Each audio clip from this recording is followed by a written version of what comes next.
बहुत बहुत बहुत बहुत हुआ सम्मान, सब जानते अब कोई ना है अनजान। लेखक नितेंद्र वर्मा ने इसे एक व्यंग्य के रूप में लिखा है।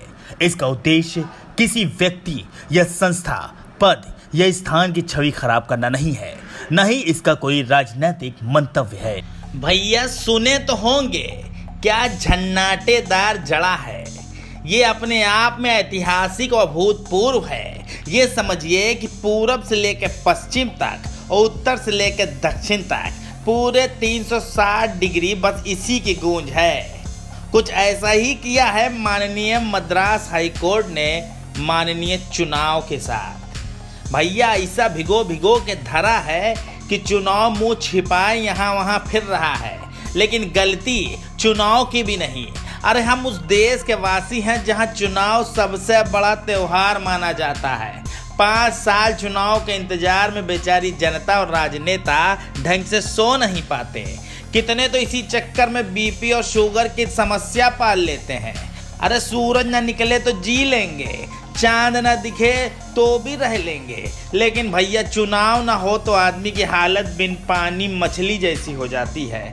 बड़ी बड़ी परीक्षाएं टाली जा सकती हैं, नौकरी इंटरव्यू टाले जा सकते हैं, लेकिन भला चुनाव कैसे टाला जाए। पूरा का पूरा विकास तो इसी पर टिका है। चुनाव टलते ही विकास चलने से मना कर देता है। आप ये समझिए कि चुनाव एक आध महीने में लेट हुए तो देश दसियों साल पीछे लौट जाएगा। कोर्ट ने तो घोषित कर दिया कि कोरोना की दूसरी लहर के लिए अगर कोई जिम्मेदार है तो वो है चुनाव। बताइए भला इस फैसले से चुनाव को कितना अकेलापन महसूस हो रहा होगा। कहीं अवसाद में न चला जाए तो देश का क्या होगा।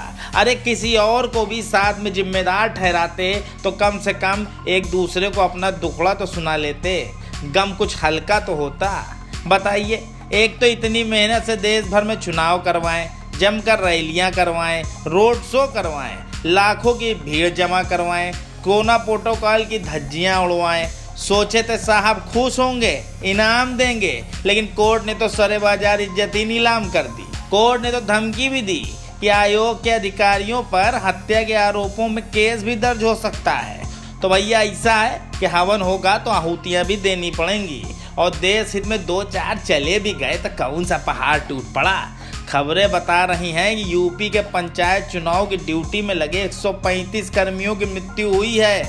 अब इसे मृत्यु कहा जाए या हत्या, लेकिन भला इसमें चुनाव का क्या रोल। कोरोना तो चीन से आया है, इसका चुनाव से कोई संबंध है ही नहीं।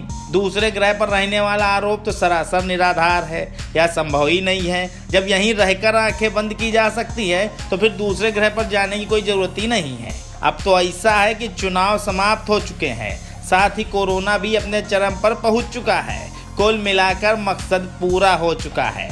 2 तारीख को रिजल्ट भी आ जाएगा, फिर चाहे कोर्ट रूठे, गरजे या थप्पड़ जड़े चुनाव की बला से। बहुत बहुत बहुत बहुत हुआ सम्मान, सब जानते अब कोई ना है अनजान। लेखक नितेंद्र वर्मा ने इसे एक व्यंग्य के रूप में लिखा है। इसका उद्देश्य किसी व्यक्ति या संस्था, पद या स्थान की छवि खराब करना नहीं है, न ही इसका कोई राजनीतिक मंतव्य है।